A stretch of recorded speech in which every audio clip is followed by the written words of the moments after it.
Hello everyone, welcome to my channel. I, Assistant Professor Kanika Arora, welcome you all. So let's start our English and today we're gonna learn today few words for the word narrate. अब narrate मतलब आप देखो, जैसे हम बोलते हैं ना यार तू क्या कहानी सुना रही है बैठ के बहन, तो हम ऐसे बोलते हैं. तो आप मुझे एक बात बताओ, तो क्या हमें टेल स्टोरी बोलना चाहिए? टेल स्टोरी, ओके, से योर स्टोरी, स्पीक स्टोरी, ऐसे नहीं आपने कभी सुना होगा. आपने हमेशा सुना होगा नरेट स्टोरी. नरेट मतलब सुनाना, ठीक है. अप्रॉक्स अब जब हम एग्जैक्टली जो से और नरेट का डिफरेंस होता है, से मतलब बोलना और नरेट मतलब सुनाना. But when we talk about the synonyms, तो generally almost little, very little ही दोनों सेम जगह यूज होते हैं, otherwise all are different. So our first word is enumerate. बहुत जगह आपने ये सुना होगा word, specially when the question paper is there, so there the question is being asked like in the form, enumerate following examples for this particular topic, except enumerate the uh, implications, है ना. तो enumerate मतलब बताना कि आप इस तरीके से हम क्वेश्चन को फॉर्म भी करते हैं. या प्रोक्लेम करना, ठीक है. या डिस्कोर्स जो हमने से में भी पढ़ा था. देन एक्सपैशिएट, ओके, अगेन ये भी हमने से में पढ़ा था. Then portray. पोर्ट्रे आपने सुना होगा काफ़ी बार यार, वो जो जिस तरीके से उसने स्टोरी को पोर्ट्रे करा, है ना. मतलब क्या, जिस तरीके से उसने अपनी स्टोरी को बताया, जिस तरीके से उसने चीज़ों को दर्शाया, है ना, उस तरीके से नरेट करा, तो that is portray, right. Again let's revise. जब भी नरेट करने की बात आती है, तो अगर हम वहाँ पर और वर्ड्स यूज़ करना चाहते हैं, जैसे फॉर एग्जांपल अगर आप आइल्स एग्जाम के लिए भी अपियर कर रहे हैं and then you want to use some good vocabs there, so in the place of the narrate word you may use enumerate, proclaim, discourse, expatiate, portray. Okay, come again. Enumerate, proclaim, discourse, expatiate, and portray. Then the next 5 words. Disclose. कहते ना यार मेरी please ये बात किसी को disclose मत करियो. मतलब क्लोज मतलब तो हमारे आपसी बीच में ही रह गई बात, है ना भाई. क्लोज मतलब क्या होता है कि दो लोगों के बीच की बात है, हम दोनों लोगों के बीच. अब जब डिस्क्लोज मतलब अपोजिट. डिस का मतलब क्या होता है? अपोजिट. जैसे ऑनेस्ट का अपोजिट क्या हुआ? डिसऑनेस्ट. तो ऐसी क्लोज का अपोजिट क्या हुआ? डिस्क्लोज. डिस्क्लोज मतलब बात को बाहर मत आए, बाहर ना जाए, बाहर ही स्टोरी ना सुनाना, तो disclose. Give an account of. देखो अकाउंट क्या होता है, जैसे आपने अगर अकाउंटेंसी आपको पता है ना, जैसे अच्छा वैसे मैं आपको एक बात बताती हूँ. आपको पता है हमारे देश की भी बैलेंस शीट जो रन करते हैं, जो इकोनॉमी रन करते हैं, उसकी पूरी शीट हमेशा हर साल न्यूज़पेपर में भी आती है. क्यों आती है भाई? Because government is accountable to the people. So government has to give account of each and every expense. कहाँ पर्टिकुलर आपके पास इतने परसेंट, आपने 30% लोगों से टैक्स लिया, आपके पास इतना पैसा आया, जनरेट हुआ. Where did you apply, how you invested for the upcoming plans, how you paid for the education and for the government job people, and there are plethora of course the government expenses, but yes they are accountable. So given account of, किसी चीज़ का account देना मतलब किसी के बारे में बताना, उसकी पूरी पोर्ट्रेइंग करना, डिटेलिंग देना, डिस्क्लोज करना. देन आपने बोला रिसाइट पोएम. आप सुनते ही हो रिसाइट पोएम, है ना. वी बचपन से सुनते आए पोएम रेसिटेशन कॉम्पिटिशन है ना. या आप कितनी बार सुनते आए हो.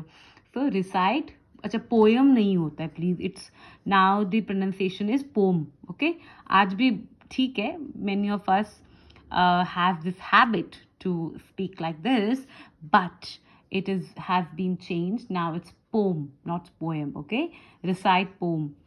I tell you a few years back, in fact 7 years back, when the first time I came across that, this is the poem. So everybody was laughing. I was speaking the poem, and I was like, what are you saying? Now people are little aware. Okay, fine, it's called poem. Anyways, then and my next word is delineate. Okay, delineate. Come again, delineate. So you may delineate your problems, you may delineate your experiences, you may delineate your opinions. आप अपने opinions बता सकते हो, सुना सकते हो हमें.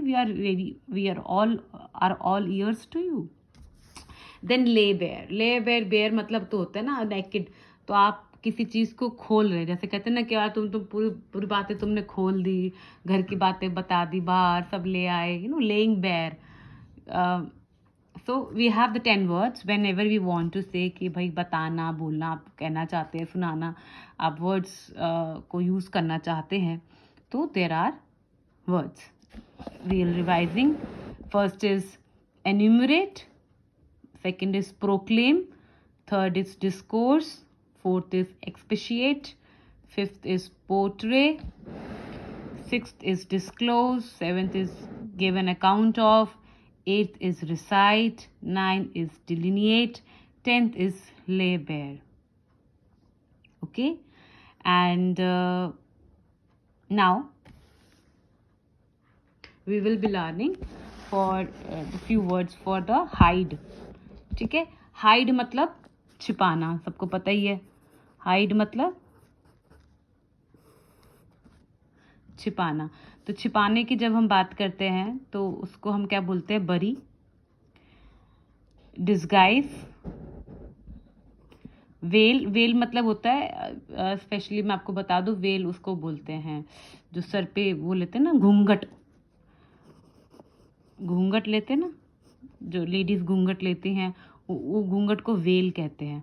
तो तभी कहते हैं ना घूंघट ओढ़ लो, veil, veil, under the veil, मतलब अपने चेहरे को छुपाओ, तो ढको. खैर टाइम पुराने पहली बात थी, अभी भी कहीं जगह गांव में या कहीं होता ही है, ऐसी बात नहीं है. मेरा कोई I am not against this custom, but I am also not for. बहुत मुझे लगता है कि वहाँ माइंड को बहुत ज़्यादा एजुकेट करने की ज़रूरत है, बजाय कि औरतों को छुपा के रखने की. खैर ये बहुत ही कंट्रोवर्शियल टॉपिक है, इसको मैं फुली कभी बात करेंगे इस बारे में. बट हाँ, मैं ये कहना ज़रूर चाहूँगी कि कोई भी चीज़ आप छिपाओगे या दबाओगे या सप्रेस करोगे, उससे कभी भी सॉर्ट आउट नहीं होती है. It is always sorted with education. That's it. It is the only and only solution. One solution, numerous problems कहते हैं. जैसे कहते हैं ना 5 प्रॉब्लम्स 1 सल्यूशन, तो यही है, न्यूमरस प्रॉब्लम 1 सल्यूशन. ठीक है, only that, and that solution is education. Anyways, the fourth word is obscure. Okay, the fourth word is obscure. Then fifth word is squirrel. हाँ, गिलहरी वाला squirrel. Hide. Have you ever seen her how the way she hides? Yeah. So our first word is bury, then second word is disguise, third is veil, ghungat, fourth is obscure, chupana again, fifth is squirrel, then duck and ditch. Okay, this is also the word. तो हमारा एक animal को हम use कर रहे हैं यहाँ पर. First is squirrel and second is duck and ditch.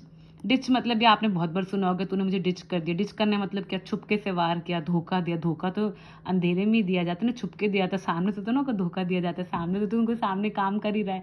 तो डिच. और डिच से आप एक और वर्ड याद रख लीजिए, डक. अब डक को आप जब भी देखोगे तो कहोगे छुपना, हाइड, है ना. और स्क्विरल को भी देखोगे तो यार उसका हाइड मतलब भी, हाइड में भी हम ये वर्ड यूज़ कर सकते हैं. Then December. Okay, then harbour.